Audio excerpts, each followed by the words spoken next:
السلام علیکم ورحمۃ اللہ وبرکاتہ۔ ناظرین کرام، امید ہے کہ آپ خیریت سے ہوں گے۔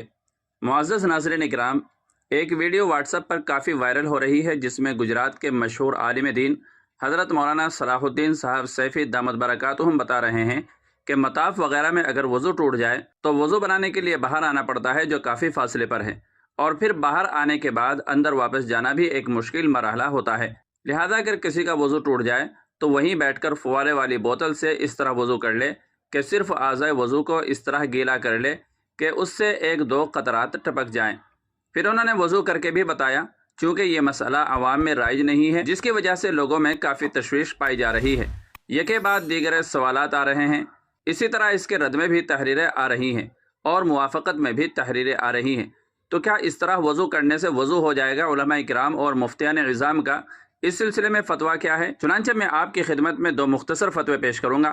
آپ سے گزارش ہے کہ ویڈیو کو آخر تک ضرور دیکھے گا، اور چینل پر پہلی بار آئے ہوں تو سبسکرائب کر لیجیے گا۔ فتویٰ پیش کرنے سے پہلے مفتی محمد عامر عثمانی ملی صاحب کا ایک مضمون میں آپ کی خدمت میں پیش کر رہا ہوں، جس میں وہ لکھتے ہیں کہ سب سے پہلی بات تو یہ ہے کہ مسجد حرام کے اندر مطاف سے لگ کر سیڑھیوں کے پاس وضو خانے موجود ہیں، جہاں مردوں کے ساتھ عورتوں کے لیے بھی وضو کی سہولت ہے۔ لہذا صحت مند حضرات اس مسئلے پر بالکل عمل نہ کریں، بلکہ وہ وضو ٹوٹنے کی صورت میں ان وضو خانوں پر جا کر فرائض اور سنن و مستحبات کی رعایت کرتے ہوئے وضو بنائیں اور مکمل اجر و ثواب حاصل کریں تاکہ اختلافات سے محفوظ رہیں۔ البتہ عمر دراز، ضعیف اور بیمار حضرات جن کے لیے ان وضو خانوں تک بھی پہنچنا مشکل ہے، وہ فوارے والی بوتل سے وضو کر سکتے ہیں، لیکن اس طرح وضو کرنے میں درج ذیل باتوں کا خیال رکھنا ضروری ہوگا۔ اعضائے وضو 4 ہیں جن کا ذکر قرآن کریم میں ہے۔ نمبر 1 پورا چہرہ دھونا، نمبر 2 کوہنیوں تک ہاتھ دھونا، چوتھائی سر کا مسح کرنا، نمبر 4 ٹخنوں تک پیروں کا دھونا۔ درج ذیل بالا 4 اعضاء میں سے ایک پر مسح کا حکم ہے، بقیہ 3 کو دھونے کا حکم دیا گیا ہے، اور شرعاً دھونے کا مفہوم اس وقت تک متحقق نہیں ہوگا جب تک کم از کم وضو کے عضو کو ترک کرنے کے بعد اس سے 1-2 قطرے نہ ٹپکیں۔ اگر اس قدر بھی تقاطر نہیں ہوا تو دھونے کا فرض ادا نہیں ہوگا۔ مثلا کسی شخص نے برف وغیرہ سے ہاتھ پیر کو تر کر لیا اور کوئی قطرہ نہیں ٹپکا تو یہ کافی نہیں ہے۔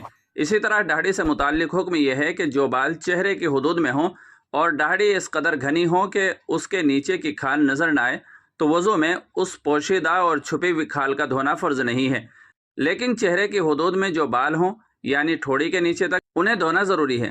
اور اگر داڑھی اس قدر گھنی نہیں ہے یعنی اس کے نیچے کی کھال نظر آتی ہے تو اس کھال تک پانی پہنچانا ضروری ہے۔ تاہم اگر کسی نے بلا ضرورت اس طرح وضو کر لیا کہ صرف فرض ادا کیے تب بھی اس کا وضو ہو جائے گا، البتہ سنت سے محرومی ہوگی۔ اللہ تعالی ہم سب کو موقع محل کا دین سیکھنے، سمجھنے اور اس پر عمل کرنے کی توفیق عطا فرمائے۔ اب اس کے بعد میں آپ کے سامنے دو مختصر فتوے پیش کر رہا ہوں۔ پہلا فتویٰ دیکھ لیجئے گا، جس میں سائل سوال کر رہا ہے، کیا وضو کے اعضاء پہ گیلا کپڑا پھیرنے سے وضو ہو جائے گا؟ تو جواب دیا گیا، صورت مسئولہ میں صرف گیلا کپڑا اعضاء وضو پر پھیرنے سے وضو نہیں ہوگا۔ وضو میں اعضاء وضو یعنی جنہیں وضو میں دھونا فرض ہے پر اتنا پانی بہانا ضروری ہے کہ کم از کم 2 قطرے پانی ٹپک جائے۔ اب اس کے بعد مادر علمی دارالعلوم دیوبند کا فتویٰ بھی ملاحظہ فرمائیں۔ سائل نے مادر علمی دارالعلوم دیوبند سے 3 سوالات کیے ہیں، ہر ایک سوال کو آپ اچھی طرح سنیے اور سمجھیے۔ وضو کرتے وقت ایک عضو سوکھنے کے بعد دوسرا عضو دھونا۔ نمبر 1 وضو کرتے وقت اگر ہم ایک جگہ اپنا ہاتھ اور چہرہ دھو لیتے ہیں اور جب دوسری جگہ پہنچتے ہیں پیر دھونے کے لیے تو ہمارے ہاتھ اور چہرے کا پانی سوکھ جاتا ہے۔ نمبر 2 دوسری بات یہ ہے کہ ہاتھ اور چہرہ دھونے کے بعد جان بوجھ کر تولیے سے ہاتھ اور چہرے کا پانی پوچھ لیتا ہوں اور پھر میں دوسری جگہ پیر دھونے جاتا ہوں۔ نمبر 3 تیسری بات یہ ہے کہ میں ہاتھ اور چہرہ دھو لیتا ہوں اور پیروں کو دھونے کے بجائے میں ہاتھوں کو تر کر لیتا ہوں اور پھر پیروں پر ہاتھوں کو اس طرح پھیرتا ہوں کہ پیر مکمل طور پر گیلے ہوتے ہیں۔ سوال یہ ہے کہ کیا ان تینوں صورتوں میں وضو درست ہوا ہے یا نہیں؟ براہ کرم اس بارے میں رہنمائی فرمائیں۔ تو مادر علمی دارالعلوم دیوبند نے ان تمام سوالات کے جوابات دیے۔ بسم اللہ الرحمن الرحیم۔ نمبر 1 اور 2 پیدل پہ وضو کرنا سنت ہے، یعنی جس عمل کے بعد دوسرا عمل ہے دونوں کے درمیان لمبا وقفہ نہ کیا جائے، بلکہ ایک عضو کے سوکھنے سے پہلے دوسرے عضو کو دھو لینا سنت ہے۔ اس کے خلاف کرنا مکروہ ہے، لہذا ہاتھ اور چہرہ سوکھنے کے بعد پیر دھونا مکروہ ہوگا اور جان بوجھ کر تولیے سے پوچھنا بھی مکروہ ہوگا، البتہ وضو ہو جائے گا۔ نمبر 3، وضو میں غسل یعنی عضو کو اتنا تر کرنا کہ 2-3 قطرے ٹپک جائیں ضروری ہے۔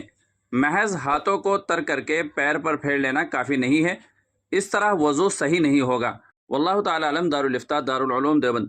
تو ناظرین کرام، تینوں سے یہ بات ثابت ہو جاتی ہے کہ اگر پانی 1-2 قطرہ اعضائے وضو میں سے ٹپک جائے تو پھر وضو صحیح ہو جاتا ہے۔ امید ہے کہ مسئلہ اچھی طرح واضح ہو گیا ہوگا۔ ویڈیو اچھی لگی ہے تو لائک اور شیئر ضرور کر دیجیے گا، اور چینل پر پہلی بار آئے ہوں تو سبسکرائب بھی کر لیجیے گا۔ السلام علیکم ورحمۃ اللہ وبرکاتہ۔